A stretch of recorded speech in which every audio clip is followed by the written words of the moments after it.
और आजकल तो सोशल मीडिया में इतनी सलाह दी जा रही है कि सोचने पे हम मजबूर हो गए हैं कि हम ये खाएं या ना खाएं, चाय पिएं या ना। पर देखना है कि जो 20 नवंबर के दिन चुनाव हुए थे उसके अंदर से अब कौन सी सरकार निकल कर आ रही है। अगर इसके अंदर से तो ऐसा लगा कि अडानी ग्रुप के अंदर भैया अब सब कुछ अच्छा सा हो गया, पर ये मसला छोटे लेवल का नहीं है, अंतर्राष्ट्रीय स्तर का ये मसला हो चुका है। जहां पर मार दी, आप अपनी कार सही चला रहे हो पर पीछे से आकर किसी ने टक्कर मार दी, आप पैदल घूम रहे हो पीछे से आकर आपको बेल ने टक्कर मार दी। ये ना करो, इधर करो, उधर करो, जिस शेर के बारे में पता नहीं उसे खरीदवा देंगे, जिस शेर का हमें काम ही नहीं पता उसे हमें खरीदवा देंगे, जो शेर बिना बात में भाग रहा है उसके अंदर हमारी नजर डाल देंगे। रणनीतियां बाजार के अंदर उस तरीके से बना रहे हैं कि उनके फार्मूले कामयाब हैं, पर उनके फार्मूले क्या आपको गिरावट में कामयाब होते हुए देखने को मिलेंगे। यस बैंक में क्या आगे के लिए हम करें,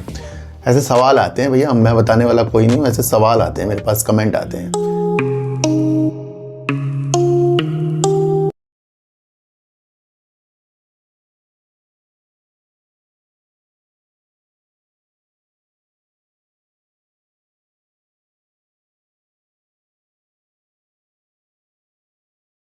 मैं स्वागत करता हूं आपका अपने ही चैनल पर जिसका नाम है सार्थक बाजार से।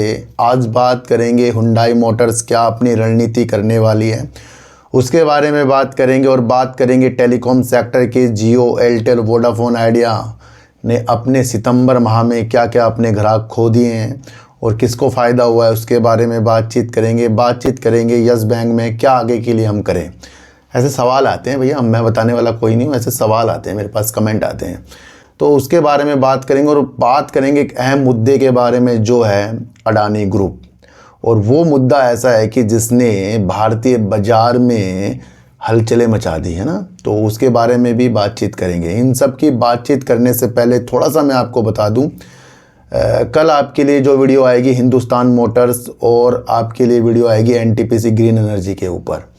संडे के दिन जो वीडियो आएगी, डिटेल वीडियो आएगी रामा स्टील के ऊपर। काफ़ी लोगों ने कहा था कि सर रामा स्टील के ऊपर भी कोई एक अच्छी वीडियो बनाइए, समझाइए कि क्या उसका काम है, क्या क्या आगे की उसकी दिशा है, क्या क्या उसके अंदर उसकी रणनीतियाँ है। तो उस रणनीति बेस पर में ही मैंने आपके लिए ये सोचा है कि ये 2 दिन मैं आपके लिए कुछ वीडियो बनाऊँ। तो ये वो चीज़ें थी। कल आ रहा है महाराष्ट्र का रिजल्ट, और वहाँ पर देखना है कि जो 20 नवंबर के दिन चुनाव हुए थे उसके अंदर से अब कौन सी सरकार निकल कर आ रही है। अगर इसके अंदर से जौन सी भी सरकार आए तो आप खुद समझ लेना उसका इफ़ेक्ट जो आपको मंडे के दिन देखने को मिल सकता है। इसलिए न्यूज़ की हलचलों में ये 2 दिन जाने वाले हैं और मंडे के दिन इनसे कुछ रणनीतिक बन सकती है ना, तो वो तो देखना पड़ेगा भैया कल कौन जीत रहा है। इन सबको आपको समझकर चलना पड़ेगा। देखो सर, इस बाज़ार के अंदर ना वैसे ही माहौल है कि आप सड़क पर जा रहे हो, आप बिल्कुल सही हो और पीछे से आपको किसी ने टक्कर मार दी, आप अपनी कार सही चला रहे हो पर पीछे से आकर किसी ने टक्कर मार दी, आप पैदल घूम रहे हो पीछे से आकर आपको बेल ने टक्कर मार दी। मतलब आप सही हो पर पीछे से कोई कुछ भी कर सकता है, ये ध्यान रखना। वही शेयर बाजार है।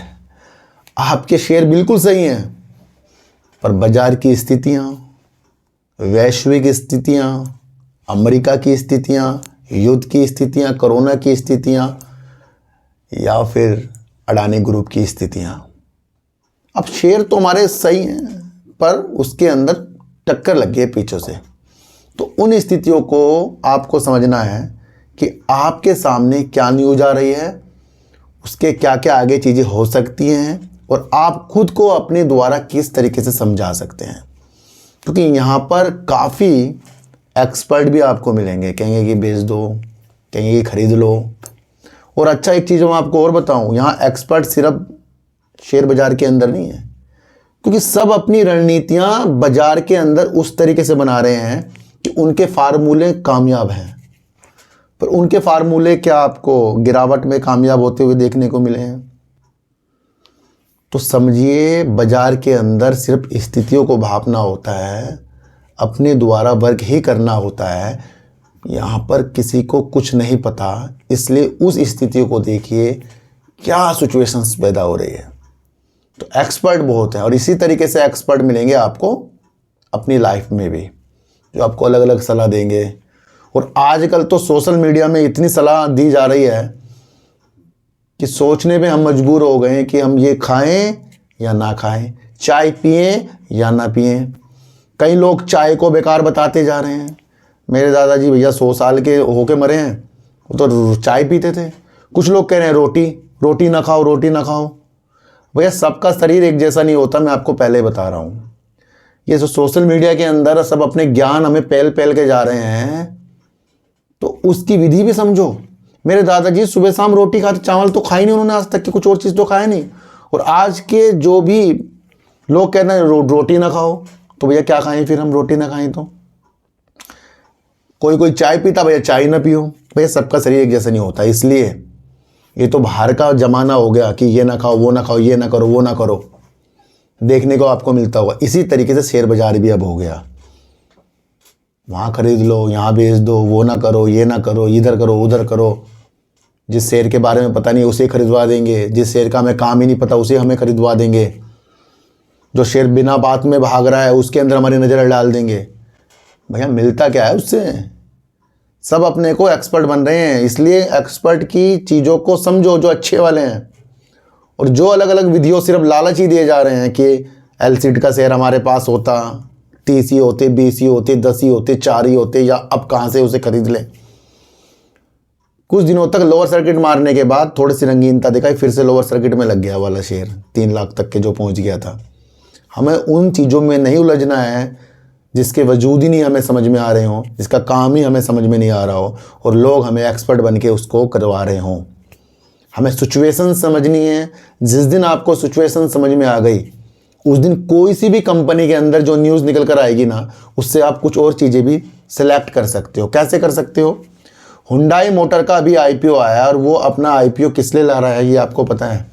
वो अपना आईपीओ भारत के अंदर इलेक्ट्रिक वाहनों के लिए, अपनी जो कार है उसके लिए वो आईपीओ लाया था। और छोटी मोटी कंपनी नहीं है हुंडई, बहुत बड़ी कंपनी है हुंडई, है ना। तो उसने एक बात ठान ली है कि तमिलनाडु के अंदर वो पवन और सौर ऊर्जा से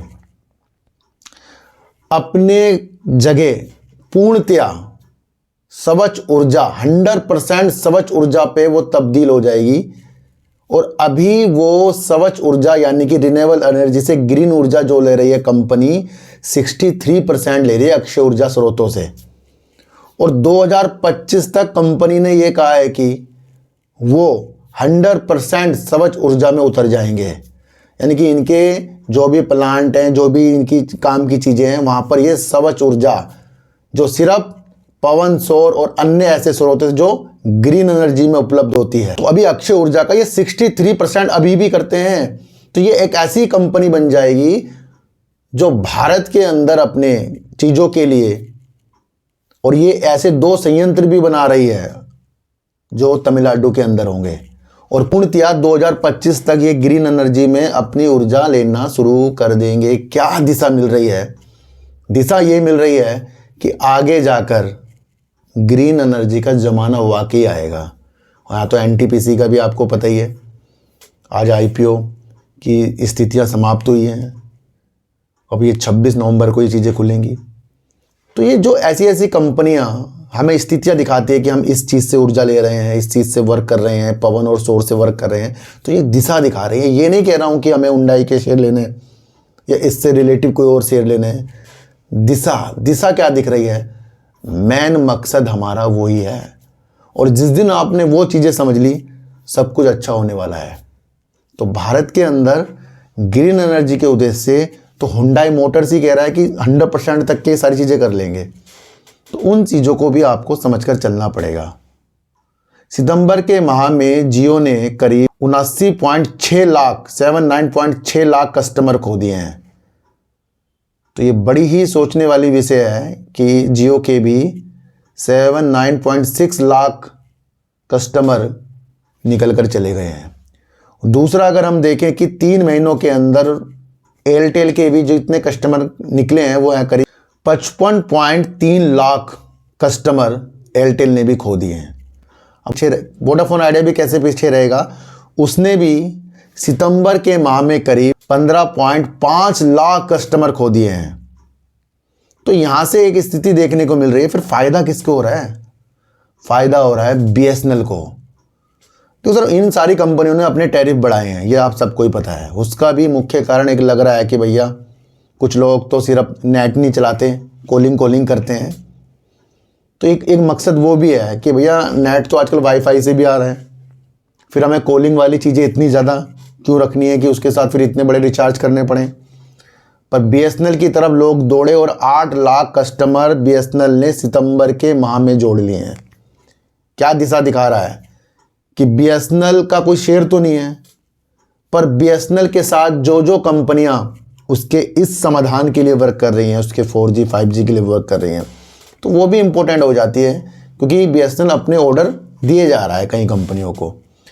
तो उसका लाभ बीएसएनएल को ये मिला है कि 8 लाख कस्टमर जुड़ गए हैं। पर बीएसएनएल जिस दिन अपनी 4G की अच्छी सेवाएं देना शुरू कर देगा तो भैया ये आंकड़ा और भी दूर तक जा सकता है। वोडाफोन आइडिया क्या, हमें 5G की स्थितियाँ ये आप सबको पता है अभी तक नहीं हुई हैं। मेन मकसद वही है कि हमें वो पता लगे भैया वो 5G कब लाएगा। फिलहाल तो मैंने आपको वो डाटा बताया है जिसे आपको समझना है कि जितनी चीज़ें खोई हैं, किसको कुछ मिला है, वो सारी नीतियाँ आपके सामने आनी ही चाहिए। ये सबसे बड़ी एक नीति हो जाती है। अडानी ग्रुप जब इतनी गिरावटों के साथ आज संभला तो ऐसा लगा कि अडानी ग्रुप के अंदर भैया अब सब कुछ अच्छा सा हो गया। पर ये मसला छोटे लेवल का नहीं है, अंतर्राष्ट्रीय स्तर का ये मसला हो चुका है, जहां पर अडानी ग्रुप को आगे संभलने में समय लग सकता है। ये तो आपको सोचकर ही चलना पड़ेगा, क्योंकि रिश्वतखोरी का मामला, अडानी ग्रीन एनर्जी वाली कंपनी के साथ जुड़ने वाला मामला और सोलर परियोजना का मामला, प्रोजेक्ट का मामला, और देश के अंदर खावड़ा में सबसे बड़ी इनका प्रोजेक्ट जो चल रहा है, कुछ ना कुछ उस नीतियों के स्थितियों के ना कुछ रुकावट के सिलसिले आगे भी आ सकते हैं। क्योंकि अडानी ग्रुप के अंदर अगर इस तरीके से चीज़ें होंगी तो देश के बड़े उद्योगपति वो हैं, और उससे भारत के बाज़ार में इससे फ़र्क तो पड़ा ही है, क्योंकि एफपीआई उन नीतियों को नहीं समझते कि कौन कैसा है, क्या क्या चीज़ें हैं। वो सोचेंगे भैया ऐसी चीज़ें हुई हैं, तो थोड़ा सा ढीलापन बाजार के अंदर इस चीज़ से हो सकता है। और दूसरी तरफ जिसके साथ भी अडानी ग्रुप ने अपनी परियोजना की स्थितियां जोड़ रखी होंगी, वहाँ से भी कुछ निगेटिव न्यूज़ निकल कर भी आ रही है, जो आ रही है केन्या से। केन्या के राष्ट्रपति ने संबोधित करते हुए ये कहा कि उन्होंने अडानी ग्रुप के साथ अपने पावर ट्रांसमिशन लाइनों का जो भी उनका साम्राज्य वहाँ बिछाना था, जो करीब $700 मिलियन का था, और अलग तरीके से जो एयरपोर्ट का भी वहाँ पर वर्क होना था, जो $1.8 बिलियन का था, उस डील को केन्या सरकार ने रद्द कर दिया है। यहाँ से स्थिति आप ये समझो कि अमेरिका वाले न्यूज़ ने इफेक्ट डाला है, जहाँ केन्या की इतनी बड़ी डील $700 मिलियन की ट्रांसमिशन लाइनों वाली, पावर ट्रांसमिशन लाइन वाली, और दूसरी $1.8 बिलियन की जो एयरपोर्ट से अंतर्राष्ट्रीय एयरपोर्ट की स्थितियों के साथ थी, वहाँ पर उस डील को रद्द कर दिया गया है। ये राष्ट्रपति ने संबोधित करते हुए बताया है। और ये सारा मकसद उसके बाद ही हुआ है जब यूएस से ऐसी न्यूज़ आई जहाँ पर अमेरिका ने अडानी ग्रुप के अंदर जो भी आरोप लगाए हैं, उस स्थितियों के साथ ये निगेटिव चीज़ हमारे सामने आई है। अडानी ग्रुप अपनी वैश्विक उपस्थितियां बहुत ज़्यादा हैं इसकी। अगर आप देखें, जो ऑस्ट्रेलिया से ग्रीस तक, बांग्लादेश से केन्या तक, और आपको चीन से अमीरात तक इसकी वैश्विक उपस्थितियां हैं जहां पर अडानी ग्रुप वर्क करता है। तो ये छोटा मोटा ग्रुप नहीं है, क्योंकि ये देश के तो बड़े उद्योगपति, और वहां पर ऐसी न्यूज़ का आना कुछ शंका का विषय भी पैदा कर सकता है काफ़ी इन्वेस्टरों के लिए। क्योंकि अमेरिका ने क्या कहा था कि उन्होंने उनके नियमों का उल्लंघन किया है और अमेरिका के इन्वेस्टरों का विश्वास खोया है। ठीक है, तो इन स्थितियों को समझने में अब कितना समय लगेगा विषय वो भी बन जाएगा। तो अडानी ग्रुप की स्थितियां वैसी स्थितियों के साथ तो सही जिसमें वो काम कर रहा है, पर ये जो इल्ज़ाम वाली चीज़ें हैं ये तो किस तरीके से साफ़ होंगी, ये तो ग्रुप के द्वारा ही बताई जाएंगी या फिर अमेरिका के द्वारा या फिर यहाँ की जांच एजेंसियों की चीज़ों के अनुसार।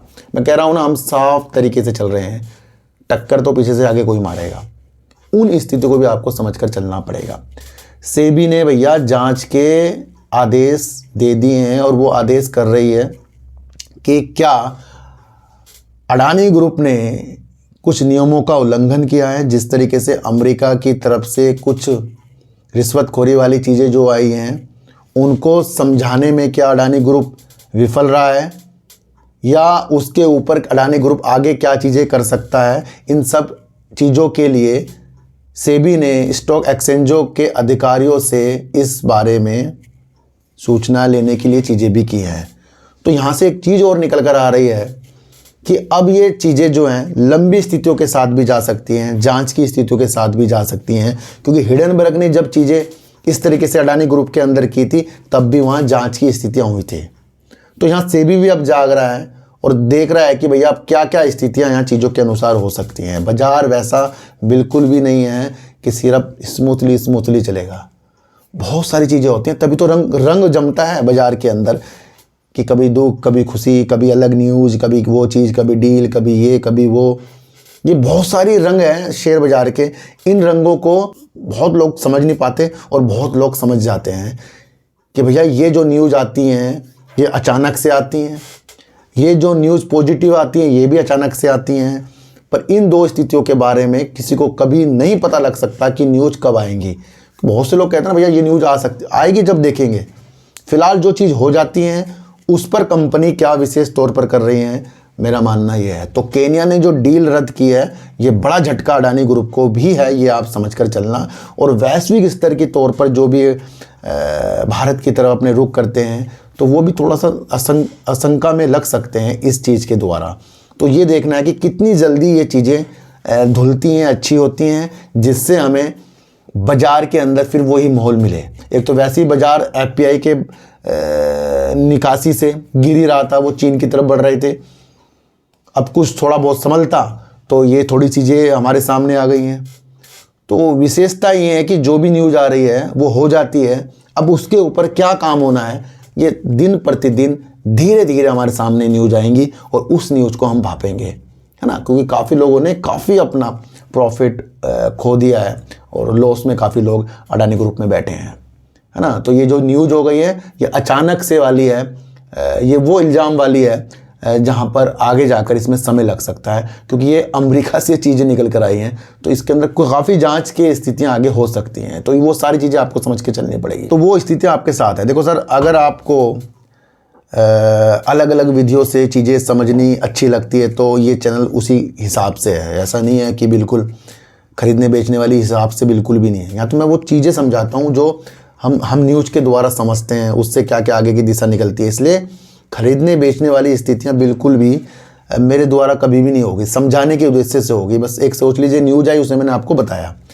दूसरा, आपको पता है कि मेरा दूसरा चैनल भी है, डीप सर्च 6 भी है, जिसके अंदर मैं आजकल डीओबी की चीज़ें और जो यात्रा की जो मैं चीज़ें करता हूँ उस चीज़ में मैं लगा ही रहता हूँ। इसलिए कोई भी व्यक्ति अगर मुझे ज्वाइन कर रहा है, ये मत समझना कि ये जो 29 रुपये, 59 रुपये, 89 रुपीज़ आपके जो मेरे ज्वाइन किए हैं इससे आपको शेयरों के बारे में कुछ पता लगेगा। नहीं, बिल्कुल भी नहीं पता लगेगा शेयरों के बारे में कि आप सोचें भैया मैंने ज्वाइन कर लिया, मैं ग्रुप से जुड़ जाऊँगा। भैया ग्रुप से जुड़ने वाले बहुत पैसे लेते हैं, वो तो हज़ारों, 2-2 हज़ार, 5-5, 10-10 हज़ार रुपये के करीब लेते हैं। वो अपने कोर्स लाखों के बेचते हैं। हमें कोर्स आता ही नहीं तो हम क्या बेचेंगे। हमें तो सिर्फ एक सच्चाई पता है, साइकोलॉजी पता है, और मुझे लगता है इम्पोर्टेंट यही चीज़ है कि चीज़ों को हम समझ सकें। इसलिए आपका ज्वाइन की हुई चीज़ मैं आपको फिर बता दूं, जो भी मैं यात्रा करता हूं उसमें ही यूज होती है, उसके अंदर ही आपके वो पैसे लगते हैं, ठीक है। तो इसलिए ये सिलसिला बिल्कुल भी मत तोड़ना कि आपने ज्वाइन किया फिर हट जाए या कोई और लोग ज्वाइन करना बंद कर दें। इसलिए इस मुहिम को बहुत आगे तक बढ़ाना है, क्योंकि आपका 29 रुपये, 59 रुपीज़, 89 रुपीज़ कुछ अच्छे कार्यों के लिए चल रहा है, और इतने लोग तो काफ़ी वैसे भी पैसे खर्च कर देते हैं, है ना। तो इस विधि को आपको बढ़ाना है, ज़्यादा से ज़्यादा बढ़ाना। और मुझे पता है काफ़ी लोग इसके अंदर जुड़े पड़े हैं जो हर महीने दोबारा से ये चीज़ें कर लेते हैं, ज्वाइन वाली चीज़ें, है ना। तो मैं कहता हूँ कि और लोग आएँ ताकि हमें और एक ऐसा आशीर्वाद मिले जहाँ से हम और अच्छे तरीक़ों से वो चीज़ पा सकें जिससे हम और अंदरूनी तरफ से अच्छे हो सकें। तो इस ज्वाइन चीज़ को करते जाना है, बढ़ाते जाना है।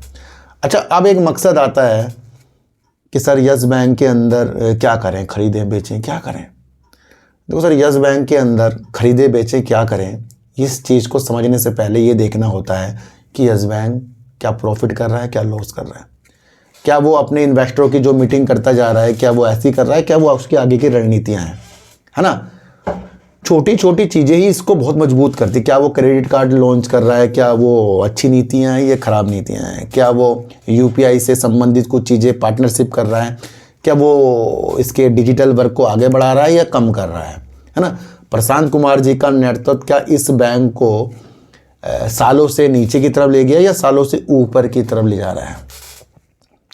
अपने ज़माने में अच्छा खासा बैंक था, डूबा क्यों था, क्योंकि अलग अलग रणनीतियाँ जिस तरीके से हुई हैं। संभाला किसने था, बैंकों ने संभाला था।